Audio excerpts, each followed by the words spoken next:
Hey guys, how's it going? I want to share with you today about a potential game changer within the music industry, particularly the physical media realm.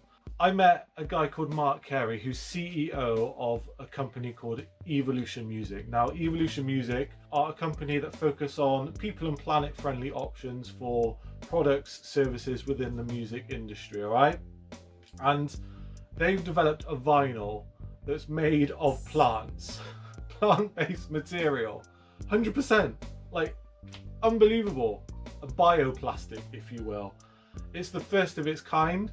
They formed in 2018 and they're on the cusp of making a big announcement this year. I don't know what that is at this moment in time, but 2025, apparently there's going to be some interesting goings on. Bearing in mind this company's only been around since 2018, they have garnered massive attention within the music industry. So people like Coldplay, like Brian Eno, Abbey Road, Ninja Tunes, the list goes on and on about the industry interest and support that's already occurred within Evolution Music. I reached out to Evolution Music in 2024 after reading a brief article online, and I was just intrigued. And I've got to say, I was ignorant as well about the impact of vinyl. I love vinyl, as you can see, I'm surrounded by it. I was ignorant about the environmental impact of it. I love records. I'm assuming a lot of you love records. So I was really intrigued when I read about this new bioplastic that's being developed, and I reached out to them. I said, yeah, look, can you tell me more about this? Very kindly, the guys at Evolution Music, and eventually Marc said, yeah, I'd be well up for a chat. And we arranged a meeting, and Marc has got some amazing insight. I've split the interview into two parts because it's quite a long chat. I think it was about an hour in total. So I've split it. This is part one, where we talk about the background, the origins, the development, and what the vinyl is actually made of.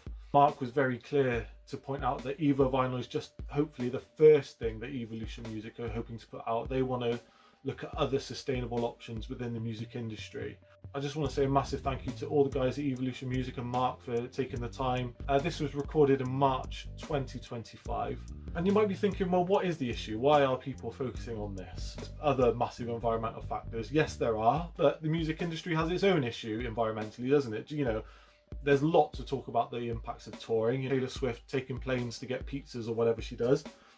She's not the only one, let's put it that way. Specifically vinyl, what is the impact? So I found some statistics on the Evolution Music website. So in 2021, across the UK and the US, there were 47 million PVC records made, which equates to 8,500 tons of PVC. And the impact of PVC is huge, isn't it? It's the manufacturing aspect, the fact that it takes hundreds of years to degrade if you burn it, the toxins that are released. It's just, you know, that's just a very brief summary from my limited understanding. And what I found amazing about the work that Evolution Music are doing is that they're trying to look at how they can be sustainable in all aspects of its production, development and life cycle, which is just amazing.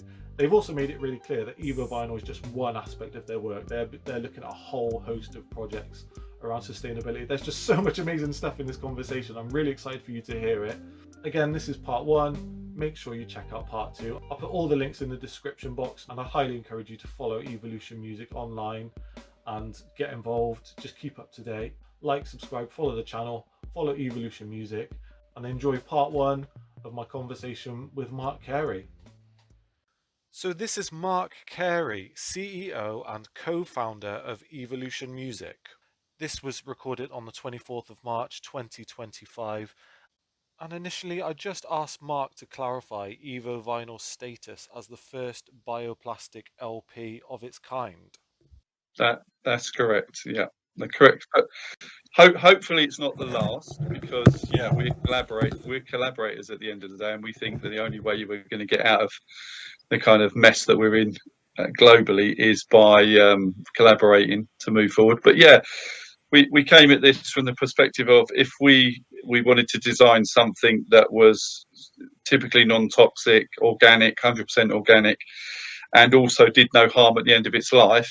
That's kind of where we started from, and it was initially for our own project within our own record label. So it wasn't like we were looking to take on the world, but it just so happens that we were the first to the market. So there's been a lot of focus on us, really. We're just a little independent company based in England. Just so happens that our passion is people, planet, and music, and that's evolved, hence Evolution Yeah. Music, into Evovinyl. Amazing. Mark, would you be able to just to give a bit of background into Evolution Music and how you kind of became vinyl became a focus of your work? Yeah, sure. Yeah, so myself and my two business partners that were involved in media, typically supporting grassroots artists and some established artists. About where are we now? About 10 years ago, set up an independent record label. So you're talking pre-COVID, Yeah. and then also an independent broadcast studio as well. And again, the idea of that was really to support grassroots artists. That's my background. I've been involved in that over the years. But we're also keen environmentalists. We've been waving the green flag for longer than I care to mention, and nothing seems to change. So my day job in the past has been around innovation in the green sectors, but it doesn't always commercialise particularly well. That's a whole other conversation about greenwash. So with this opportunity, we were looking for products, services, merchandise, physical media that had less impact on the planet for us and for our artists, basically. And we couldn't find it. So one of my fellow directors, Adrian Clark, was doing some desktop research. He said, I think we might be able to do something around plastics. So he was sort of beavering away in the corner almost. We were cracking on doing what we were doing, and then he came back to us again and said, I really think we can do something here. Wow. So I introduced him to a number of my director partners, a gentleman by the name of Stephen Charter, who I've worked with in a number of over the years in clean tech sector, and we also produced a radio show together. So I said, look, man, this is your area of expertise. Can you help Adrian out and see where you get to? And it wasn't long before they, on paper at least, had a very, a viable option. And so we did a test pressing in the UK, a pressing plant called Diamond Black up there in Luton. Yeah. And that pressing was successful, really. Amazing. We didn't know if it was going to press. It was one of those really scary moments. So Mark, you're talking about like initial idea to actually get a pressing. What sort of time frame are we talking about there? Probably 18 months to 2 years. Wow. Initially. Okay. Yeah. And now we're into COVID period. So it became a little bit more difficult to get things done. But what was really interesting, bearing in mind we wanted to do this for ourselves, I then wanted to test the proposition with people that I knew in the music industry. And although we had a little bit of surface noise on the initial pressings, we've eradicated that now. But initially it was a big problem, and I can explain a bit more about that later. But at this point, I just wanted somebody to give me feedback on, sonically, how had the music transferred? Forget the noise in between the tracks. If you ignore the fact that that's there from a physical perspective, how has this sonically transferred compared to traditional vinyl? And of course, we wanted to press it on traditional vinyl presses as well. That was the other thing. We didn't want to have to make any changes. And so a very good friend of mine, Rob Cass, who was the in-house producer at Abbey Road and an independent producer in his own right, I thought I'd send it to him. There you go. Here's the best ears in the business. Not a bad person as a set of ears, is it? Yeah. And I thought if he likes it, and it was really weird because initially he sort of came back. I didn't tell him about it. I didn't say what it was. It just looked like a splatter vinyl because we'd hand mixed it. And he sort of almost came back and critiqued the content a bit like. Interesting. One of our bands, Collateral, and he was like, well, it was a bit Bon Jovi, new wave of classic rock, There's a bit of surface noise, but you'd expect that. And he said at the time, you'd expect that on a coloured vinyl. So it's a bit higher than I'd normally hear, but yeah, because I pressed him on that, And it was really weird because I then said, okay, Rob, well, if I tell you that that's not pressed on PVC, it's actually pressed on a plant-based polymer. It's actually made of plants. And I think, I'm sure he wouldn't mind me saying this, I think it's probably one of the only times he's been speechless because he was so blown away with the concept. And of course, Abbey Road is owned by Universal, and so he then said, "Can I talk to some of the people here in confidence?" And then very quickly, it became clear that the market wanted this. And then it was just a roller coaster ride. So Evolution Music was a project in Roulette Records. And then once we realised it was a going concern, we created Evolution Music as a vehicle to take it forward. So that's the history. So everybody that's involved in Evolution Music are fundamentally music lovers, but also, you know, care about people and planet. About the environment, yeah, amazing. So just so I'm getting this right, Evolution Music, would you say it's more of a community project based on common interest that's evolved into this bigger eco-vinyl thing? It's kind of steamrolled a bit. Yeah. I mean, what's interesting is we kind of in terms of labels, I guess, excuse the pun, we've said, well, we're an R&D company, we're a research and development company. Just so happens we're now working in the music industry. So now we're kind of, I'm going to use the word experts with a small e in the world of bioplastics and how you can utilize bioplastics for different forms of manufacture. So vinyl pressing is the first thing we've done. It's not the last. You see what I mean? Right. So Evolution is an R&D company fundamentally about innovating to create sustainable solutions, meaningful sustainable solutions to move us towards a more positive and sustainable future. Amazing. Thank you, Mark. That sounds like some amazing work there. But let's focus on the Evo vinyl. You said that from idea to kind of your first pressing 18 months for something, you know, using brand new materials by the sounds of it. What kind of challenges did you have to face kind of throughout this process? I mean, I'm sure that was more than one. Yeah, that was the start of the process, mate. So we're now like year 5 or 6 of development. So originally there was this hockey stick growth in 2022 of interest in what we were doing. It was a strange really, because in order for us to further test, we needed proof of concept projects. So that meant, you know, we could use some of our in-house projects, but you know, we're only a small label. It's not like, you know, it's not like we'd have a huge amount to test it against. So we went into the market to talk to people that we knew in other labels, you know. So in the early days, the guys at Ninja Tunes, Secretly Group, but also engaging with organisations. So early days and to this day, we work with Music Declares Emergency, and the team there. We did a little sampler project with them, and I think that was at the 2022 or 2021 independent record label market. I think they did a little project there, and that got some interest. And off the back of that, somehow Brian Eno's team at Earth% came to us and said, "Hey, we've heard what you're up to. This is really interesting," because Earth% do wonderful work in the music industry around pushing the agenda forward. And they said, "Look, we've got an major artist that's interested," and it was actually Michael Stipe. And so we did a proof of concept project with Michael Stipe and Press to Press on Vinyl with Earth% and with Brian Eno's blessing. Of course, that got the headlines. So then all of a sudden, everybody was just chasing us, and amazing.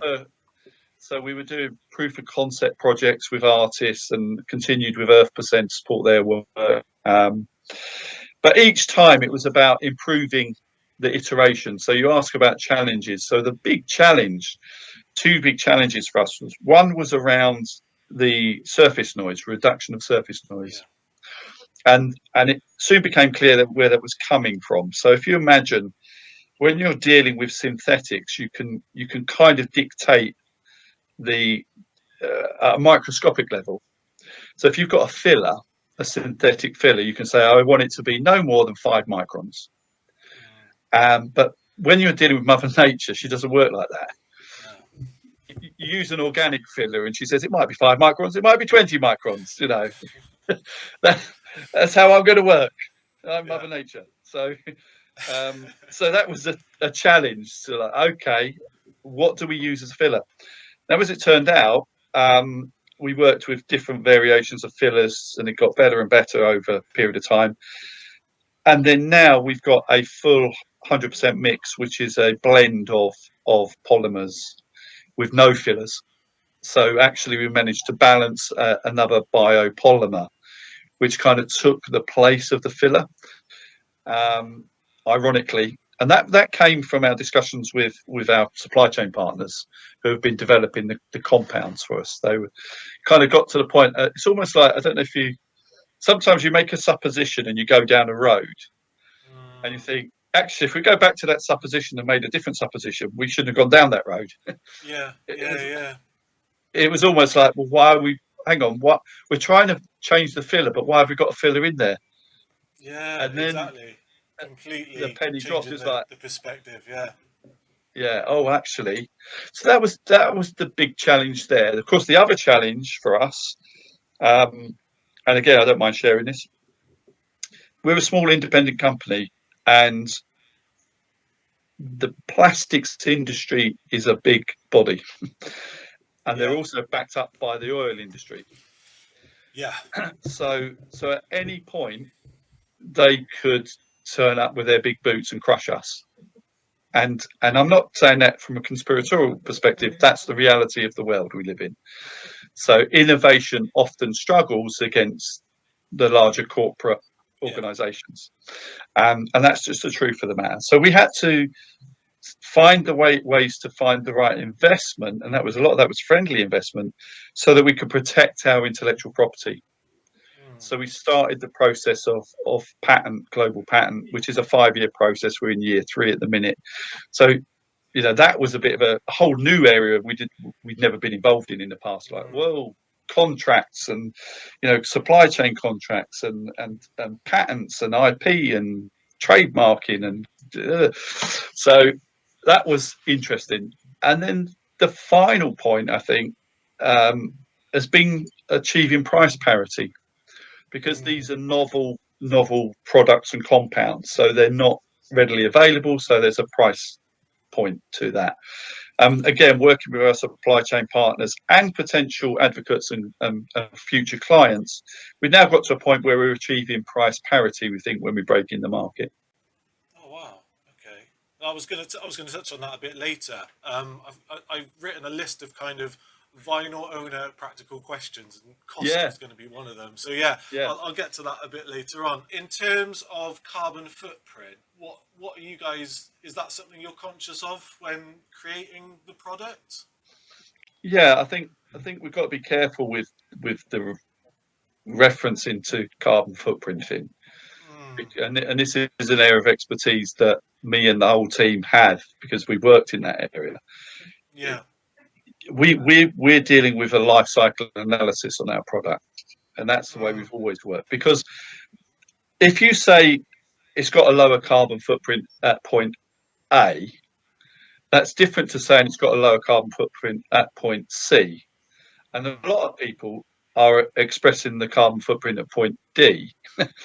So we've got to be careful. It's very good. You know, we could say, you know, in terms of our polymer, just the base polymer versus a traditional PVC, we are 80% less carbon footprint. However, that doesn't take into account any of the elements of the carbon footprint that goes into the growing of the crops or the disposal of the crops or the distribution. So and ditto, you know, quid pro quo, that's the same as in the process of PVC. You can't you got to compare apples and apples. We can't keep comparing. It's not even apples and oranges. It's apples and pineapples, right? It's so different. So we're currently working with a very well-known sustainability expert, a gentleman by the name of Craig Jones, who we worked with at Bath University previously. He's the gentleman that created the ICE database for the built environment, which is the carbon footprinting tool for the built environment. So he now works independently as his own organisation, and they're working on a life cycle analysis project with us and with our supply chain partners, and also a couple of labels as well. So that that would be very transparent. The reason for doing that is twofold. One is to illustrate, as you quite rightly asked, things like carbon footprint, but also it's for us to learn and say, okay, do we have any gaps in our manufacturing that we need to address? So that's what we're going through. No, awesome. Is there anything in terms of the processes or benefits that we're maybe not talking about that you think is useful for people to know that are kind of environmentally conscious? Is there anything we haven't kind of covered? Well, I think, again, the LCA will prove where we sit in terms of the ecosystem of polymers.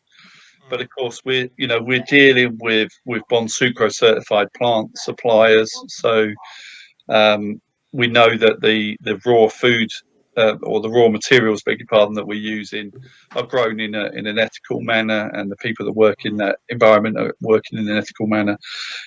We want to obviously illustrate that and prove it, but some of the benefits that, and I guess you could say a couple of them are environmental. When we worked with the National Physical Laboratories in the UK, they did like 3 months of testing comparing our product to a vinyl product.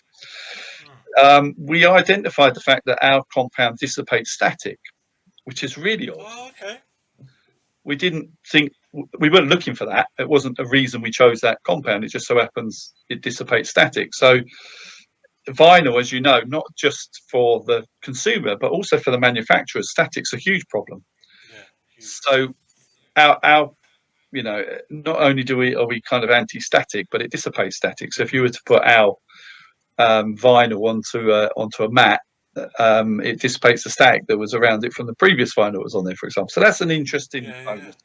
But more importantly, we've pressed on traditional presses, and we've pressed all over the world on different variations of presses in different environments.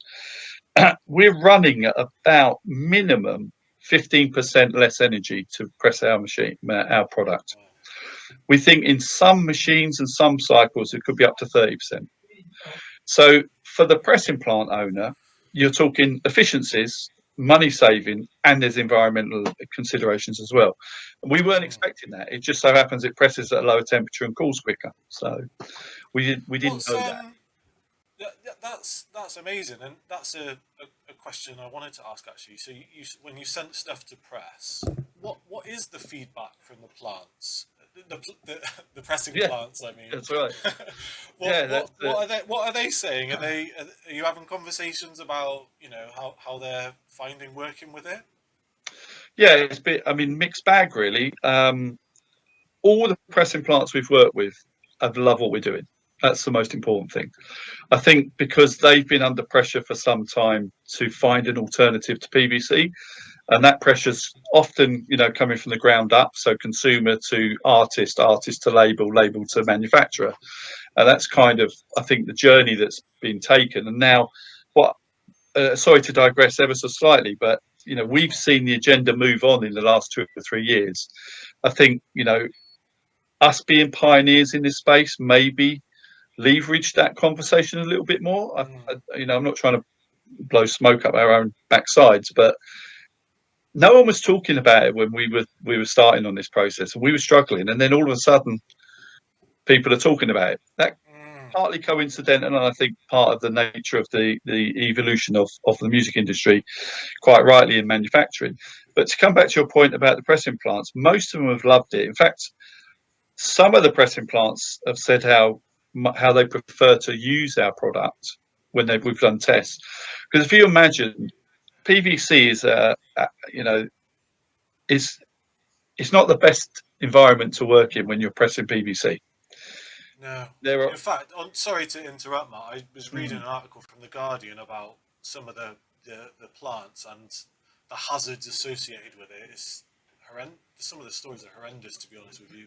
What I've read, at least. I've not been there, but I think some of the pressing plants have really cleaned up their act, but also at the manufacturing process. There's a gentleman by the name of Kyle Devine who wrote a fantastic book about this. If your listeners are interested or your viewers are interested, so he's got a really cool. I'm just trying to think of his title because it's really cool. It's like Professor of Musicology or something.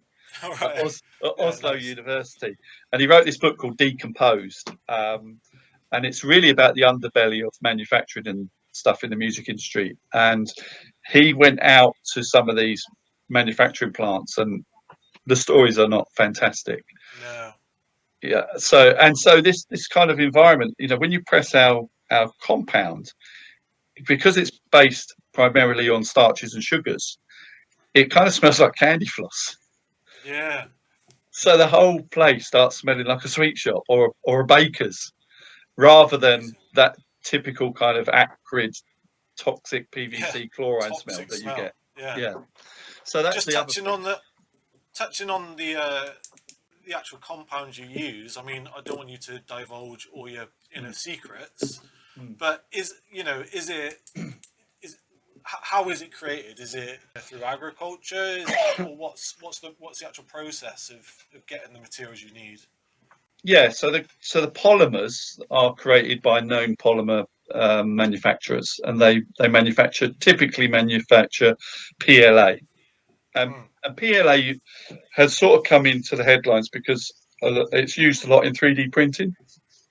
So it's a more environmentally friendly plant-based Mm. material.